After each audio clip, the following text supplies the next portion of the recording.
E aí, tudo bem? Vamos falar sobre Maria da Penha. Lei Maria da Penha, lei que assegura aí uma série de medidas contra a violência feminina. Então, essa semana não, há poucos dias, a deputada Laura Carneiro foi indicada para a relatoria de um substituto que está rolando, que é o 5.016, que visa alterar a Lei Maria da Penha. Essa relatoria na Comissão de Seguridade Social e Família do Senado. Então, essa modificação visa o quê? Visa possibilitar ao agressor, sem prejuízo das penalidades que ele venha a sofrer com relação ao crime que ele cometeu, de agressão, de violência, uma ressocialização da sua conduta, isso é, uma reeducação para que ele não volte a rescindir. E isso consiste em quê? Em frequência a programas de reeducação, frequência a programas de psicólogos, né, com psicólogos, socioeducativos, programas inclusive de atividades com orientação de assistência social. Estou pegando uma colinha aqui, que é muita coisa, né? E a cabeça às vezes falha. Então, mas o ideal, a discussão é o seguinte: será que será que essas modificações serão suficientes? Não, não são, mas elas ajudam muito aquele agressor que não é contumaz.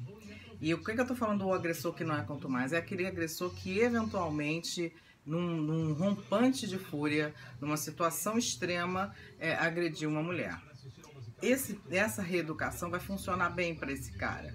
Agora, aquele cara que tem como conduta, né, dele agredir uma mulher, esse programa não vai funcionar para ele. Isso é o meu entendimento, mas pelo que eu vejo e pelo que eu assisto nos acompanhamentos que eu faço, porque normalmente o camarada que é contumaz, ele não tá, isso vem da sua origem, isso é, da sua educação. E aí eu acho que seria também muito prudente que, não na Lei Maria da Penha, mas em outro tipo de projeto, que fossem colocados o ensinamento e orientações com relação à violência feminina, contra a violência feminina nas escolas, principalmente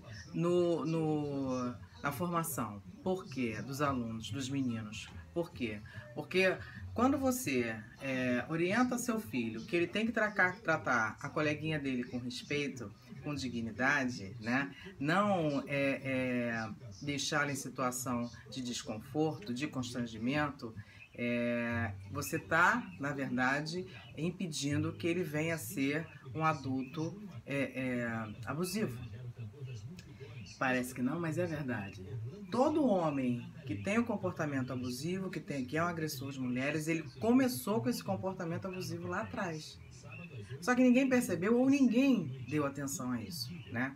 E tá na hora da gente parar para olhar para isso, para retroceder nessa reeducação. A reeducação do agressor é importante, já na sua ponta, é sensacional essa medida, mais uma medida que vem aí a proteger a mulher, né, no sentido da violência.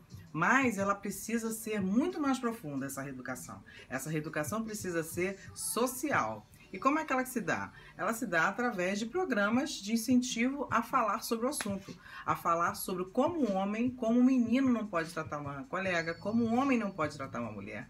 Não porque ele tem que ser gentil, não, mas porque é o dever dele não ter determinados tipos de comportamento, assim como é o dever das mulheres não ter determinados tipos de comportamento com os homens.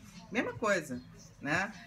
Não pode se diferenciar. A igualdade de gêneros hoje, não há diferenciação com relação a isso. Agora, tratamento humanitário, tratamento digno de pessoa para pessoa, isso é fato, né? E é fato também que o homem tem força, mais força que a mulher. Isso é fato também. Então, numa situação de enfrentamento, o homem sempre vai estar com vantagem, né? Então, considerando esses elementos, é que é muito importante essa reeducação. Lá atrás, lá no começo, né? Quando o garoto ainda é pequeno, quando está na sua formação de caráter, né? Para que ele saiba que se ele tratar mal a irmã, ele vai ficar de castigo. Não porque é irmã dele, mas porque uma mulher não deve ser tratada assim. Por exemplo, numa situação de constrangimento, alguma coisa assim, entendeu? Só isso, só aquilo, sabe aquelas coisas que a gente presencia o tempo todo? E acha normal? Não é normal, né? Toda situação em que você coloca a mulher numa situação de desconforto e de humilhação não é legal. Isso é violência emocional também. Então, isso tem que ser combatido. Então, essa lei, essa modificação à Lei Maria da Penha, ela vai ser muito legal, eu acho. Para alguns ela vai funcionar, para outros não. Eu acho que, aliás, na sua grande maioria não vai. Mas, enfim, é mais uma medida aí que a gente vem batalhando e vem conseguindo. Porque à medida que as mulheres falam sobre o assunto, discutem sobre o assunto, mais proteção essas mulheres vão ter. Porque é muito fácil para aquelas mulheres como eu, como outras, que têm voz, né, ir para a delegacia denunciar, porque a gente já sabe o que fazer, a gente tem esse ímpeto de fazer, não tem medo porque sabe o que vai acontecer. Para aquelas mulheres que não sabem o que vai acontecer, que têm medo, que estão subjugadas, fica muito difícil a denúncia. Então, ter mais um elemento para fazer com que esse agressor pense a respeito é fundamental para que a violência não aconteça, né? Então vamos torcer para que esse projeto aí, essa relatoria da Laura seja eficaz, como ela sempre faz os trabalhos dela, e com relação à mulher, e que essa alteração seja feita logo, tá bom? Beijo!